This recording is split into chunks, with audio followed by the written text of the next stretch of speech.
Buenas tardes a todos. En este video les voy a comentar un trabajo que estuvimos realizando con mi director de postdoc, el doctor Hugo Aymar, y la doctora Ivana Gómez. El trabajo se titula Metrización de Frink para grafos con aristas ponderadas. Bueno, para introducir un poco el tema, construcción de métricas en conjuntos de datos, ¿sí? Es un problema de interés actual en el análisis y procesamiento de datos. En este caso particular, eh, trabajamos con bases de datos orientada a grafos, ¿sí? Se puede representar la información a partir de nodos y algún tipo de relación entre esta información o atributos a partir de las aristas. En este caso, aristas ponderadas, ¿sí? En las que vamos a analizar no solo si los nodos del grafo están conectados, sino, por decirlo de alguna forma, con qué grado de afinidad los nodos están conectados. Bueno, voy a comenzar contándoles un ejemplo que estamos trabajando desde hace unos meses con el grupo Labra. ¿Sí? Esto surgió cuando se empezaron a propagar los casos de COVID-19 en la región metropolitana de Buenos Aires, ¿sí? Y lo que nos propusimos estudiar era cómo estaban relacionados los municipios y los municipios o partidos de región metropolitana de Buenos Aires y el AMBA en particular, teniendo en cuenta no solo su distribución geográfica, sino la afinidad con respecto, y con afinidad quiero hacer referencia a qué tan cerca, en algún sentido, está un municipio de otro, pensando en el tráfico de personas que se traslada de un lugar a otro. Para eso lo que hicimos fue construir un grafo para el cual cada uno de estos municipios es un nodo y armamos una matriz de afinidad que relaciona cada uno de estos nodos con una matriz con aristas ponderadas, y esta ponderación fue una estimación teniendo en cuenta la cantidad de personas que se trasladan de un lugar a otro, y teniendo en cuenta también el tipo de transporte que hay desde un municipio a otro, ¿sí? Si desde un lugar a otro había tren, subte y colectivo, bueno, esa ponderación de la arista entre los dos nodos que tienen esos tres tipos de transporte era mayor a la ponderación que había entre dos nodos para los cuales solamente había, por ejemplo, o colectivo o tren. Bueno, entonces a partir de esta idea armamos un grafo, ¿sí? Y bueno, en este caso, como les decía, lo que nos interesaba estudiar era algún tipo de métrica que nos permita determinar qué grafo era en este sentido perdón, qué nodo era en este sentido cercano a otro. Para tratar de estudiar esta métrica que queríamos investigar, usamos la métrica difusiva de Koisman, que voy a explicar más adelante, ¿sí? Y a partir de eso pudimos hacer, por ejemplo, estas regiones, ¿sí? Que acá están pintadas con distintos colores. En este caso, hicimos distintas bolas a partir de Cava, que en su momento fue el lugar que tenía más casos. Entonces, a partir de una bola con centro en Cava, fuimos marcando distintas bolas de distintos radios para poder determinar cuáles eran los municipios más cercanos a esta ciudad, teniendo en cuenta, bueno, lo que ya mencionaba, el transporte de personas de un lugar a otro y la posibilidad de transportarse. Entonces, de esta forma vimos que, por ejemplo, había municipios que estaban sí, geométricamente más cerca que de Cava, sin embargo, tenían menos comunicación de transporte, y eso hacía que a partir de esta métrica estén más lejos, por decirlo de alguna forma. Bueno, esto es una idea general, y en este caso usamos la métrica difusiva de Koisman y Lafont, ¿sí? Koisman y Lafont proponen un método de metrización, ¿sí? De métricas difusivas a tiempo t, ¿sí? A partir de un operador de tipo Laplace, utilizando la, la matriz de afinidad de los datos, ¿sí? K sub J y J. En este caso, la métrica difusiva para un t mayor que 0 está de esta forma, donde x supra L y nus sub L son los autovalores los autovectores y autovalores de un operador Laplace, de tipo Laplace, sobre el grafo de la matriz de afinidades, ¿sí? Bueno, para cerrar los preliminares, vamos a definir lo que es el lema de Frink, que le da origen a la métrica que planteamos en este trabajo. Bueno, dado un X un conjunto y U sub M una sucesión de subconjuntos de X por X, tal que ese primer elemento del conjunto, U sub 0, es todo el espacio X por X, todo el conjunto X por X. Por otro lado, cada uno de esos subconjuntos, U sub n es igual a U sub n a la menos 1 para todo n, es decir, cada uno de esos subconjuntos es simétrico. Por otro lado, para todo n, U sub n contiene a la diagonal de X por X.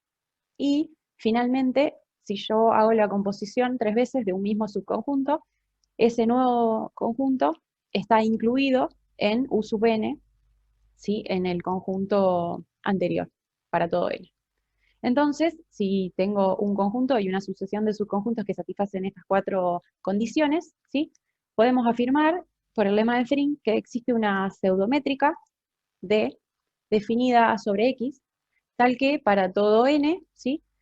Tenemos que el conjunto U sub n está incluido en un conjunto que pertenece al X por X, para el cual la distancia entre dos elementos es menor que 2 a la menos n, ¿sí? Y a su vez, este conjunto o subconjunto de X por X está incluido en U sub n menos 1, ¿sí? En el subconjunto anterior, ¿sí? Al U sub n. Entonces, con esto concluimos los preliminares y pasamos ahora sí a los resultados que nos permiten construir la métrica eh, del, del trabajo. Bueno, primero tenemos una proposición, sea X un conjunto y K una función real, simétrica, no negativa de X por X, que satisface esta primera condición, ¿sí? K de XX es el supremo, ¿sí? Para todos los I en X de K de XY para cada X. Esencialmente, cuando estemos trabajando en el algoritmo, en la versión discretizada, esto lo que quiere decir es que la diagonal de esa matriz de afinidades, ¿sí? Los elementos de esa diagonal tienen que ser mayores a todos los elementos de cada fila y cada columna asociada al elemento de la diagonal. Por otro lado, existe un alfa mayor que 0 y un entero positivo m, tal que el conjunto de los elementos que satisfacen que k sea mayor que ese alfa, ¿sí?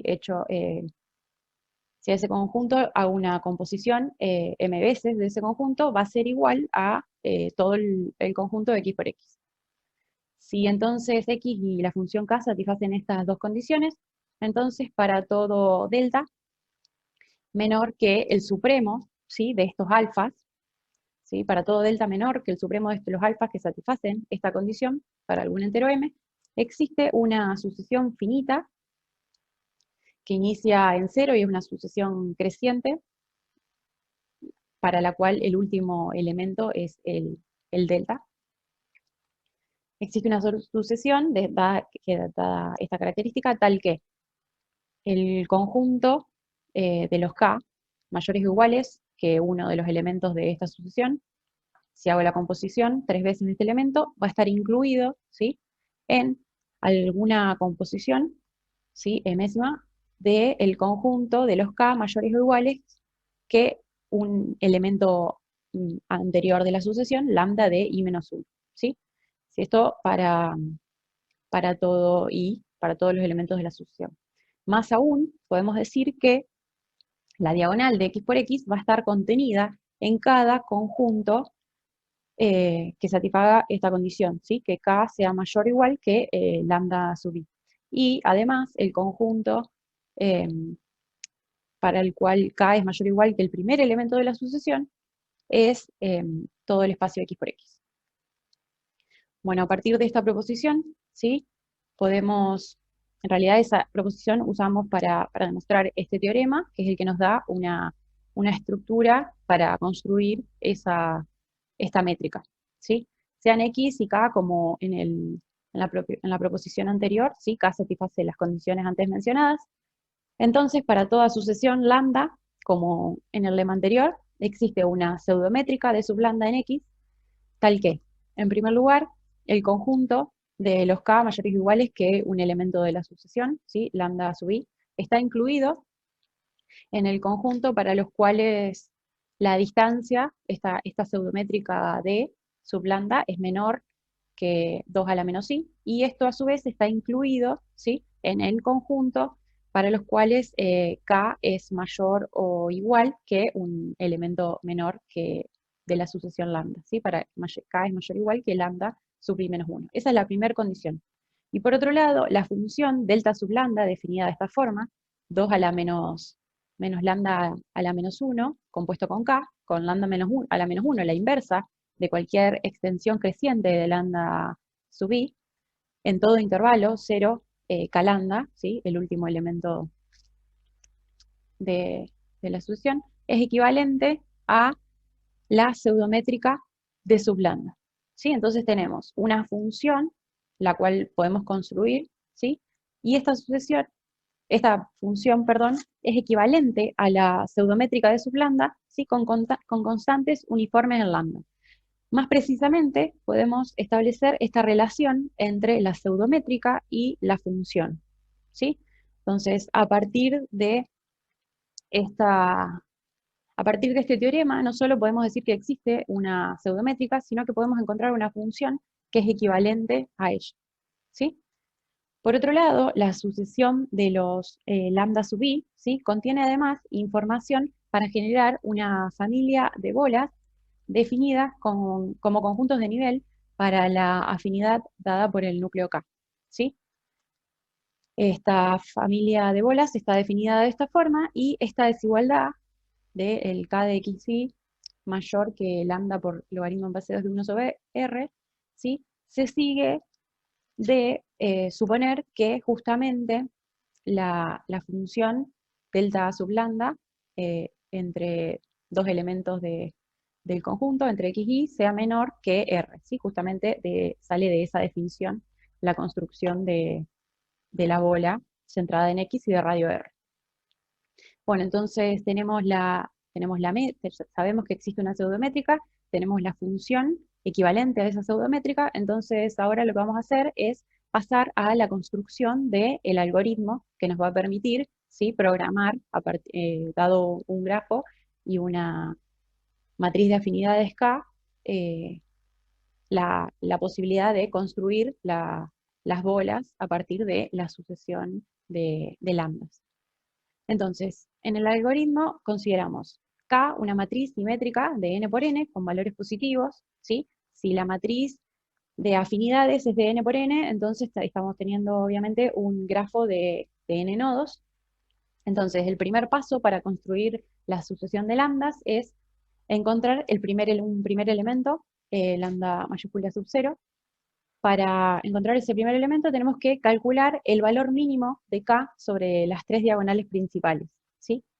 Entonces, una vez que obtenemos ese lambda sub 0, construimos una matriz A sub 0, ¿sí? Y esa matriz tiene todos los elementos de la matriz K sub IJ, ¿sí?, la matriz de afinidades, que son mayores o iguales a ese elemento que calculé en el primer paso, ¿sí? Entonces construimos una matriz que contiene a todos los elementos que son mayores o iguales que ese mínimo de las tres diagonales principales. Una vez que tenemos esa matriz A0, calculamos la composición, ¿sí? A0 compuesto con A0, compuesto con A sub 0, ¿sí?, 3 veces. Y a partir de ese cálculo definimos lo que va a ser una matriz U sub 0, ¿sí?, que va a tener los elementos IJ, ¿sí?, tales que el elemento IJ de A sub 0 al cubo es positivo, ¿sí? Entonces todos los elementos de la matriz A sub 0 al cubo que sean positivos van a estar contenidos en esta matriz sub 0, los que no sean positivos van a ser 0. Una vez que tenemos esta matriz, vamos a encontrar el segundo elemento de esa sucesión lambda de lambdas, que va a ser el lambda sub 1, y ese lambda sub 1 va a ser el máximo valor de alfa, ¿sí?, que verifique que el conjunto, ¿sí?, de los elementos de K mayores o igual que alfa, ¿sí?, ese conjunto esté perdón, la matriz U esté contenida en ese conjunto, ¿sí? Entonces vamos a buscar el máximo alfa que satisfaga que U esté contenido en el conjunto de los K mayores o iguales que alfa. Una vez que tenemos ese elemento, bueno, volvemos a repetir el proceso, construimos el A sub 1, y el A sub 1 va a ser nuevamente la matriz A que tenga los elementos IJ de K, tales que ese elemento va a ser mayor o igual que el lambda sub 1 que calculé recién. Una vez que tenemos ese lambda sub 1, hacemos la composición con sí mismo 3 veces, definimos nuevamente el U sub 1 de la misma forma que definimos el U sub 0, nada más que ahora con la matriz A sub 1 compuesta consigo misma 3 veces, bueno, y repetimos el proceso. A partir de eso encontramos el lambda sub 2, que va a ser el máximo alfa, bueno, que satisface esta condición, ¿sí? De esa forma continuamos, ¿sí? Hasta obtener el lambda sub K, que va a ser el menor elemento de la matriz K sub IJ. De esa forma obtenemos una sucesión de lambdas sub I, con I desde 0 hasta acá, ¿sí? A partir de eso definimos la sucesión de lambdas que nos daba el teorema, ¿sí? Que va a ser justamente invirtiendo esta sucesión que construimos, ¿sí? Nosotros construimos una sucesión decreciente, ¿sí? Queremos redefinirla para que sea una función creciente. Una vez que tenemos la sucesión finita de lambdas, calculamos la función lambda de la menos 1, ¿sí? Y a partir de ello, una vez que tenemos, ya teníamos la matriz K sub IJ de afinidades, construimos el lambda a la menos 1, y a partir de ello podemos construir la función delta sub lambda, ¿sí? Que nos permite obtener una función equivalente a la métrica que probamos que existe, ¿sí? Una vez que tenemos esta función, podemos graficar las bolas definidas como vimos antes, utilizando como radios los mismos lambdas, ¿sí? Entonces, obtenemos el algoritmo y pasamos a lo que es un ejemplo de implementación de este algoritmo. En este ejemplo, por simplicidad, utilizamos un núcleo de afinidad bastante sencillo y intuitivo, en el sentido de que imaginábamos en algún sentido lo que nos tenía que dar, buscamos un núcleo simétrico, ¿sí? La discretización la definimos como K sub IJ, utilizando el núcleo, la diferencia entre I y J a la menos alfa, si I es distinto de J, y lo definimos como 2 si I es igual a J, ¿sí? Para cumplir la condición de que los elementos de la diagonal de la matriz tenían que ser los máximos de cada una de las filas y columnas de esa matriz. Los IJ los consideramos que varíen de 0 a 59, es decir, consideramos un grafo de n igual 60, ¿sí? En este caso fue la limitación de la cantidad de nodos, fue simplemente para que se pueda apreciar el gráfico, pero podría tranquilamente hacerse con un número mayor. En este caso, por simplicidad, también consideramos alfa igual a 1, entonces básicamente el núcleo estaba dado por 1 sobre la diferencia entre los nodos, si era distinto de J. Comparamos la métrica propuesta con la métrica difusiva, ¿sí? Para un tiempo t igual a 0,005, y utilizamos, como dije anteriormente, los lambda i como parámetro para definir los radios de las bolas. Bueno, como les decía entonces, dadas las características del núcleo, ¿sí? Que está definido en términos de la métrica en R, nos va a interesar, además de comparar con la métrica difusiva y la métrica propuesta, con la métrica euclídea, ¿sí? De esta forma, nos interesa comparar cuál de los métodos, con la métrica difusiva de Frink, recupera de mejor forma las bolas euclídeas. Entonces, en este caso, el primer gráfico corresponde a la métrica euclídea, el segundo a la difusiva y el tercero a la métrica de Frink, ¿sí? Hicimos los grafos, los grafos con bolas centradas en el nodo 25, a medida que va aumentando el tono del color, son distintas bolas, por ejemplo, la primera bola es el 25, 26, 24, y así sucesivamente, la segunda desde el 22 al 28, y así sucesivamente.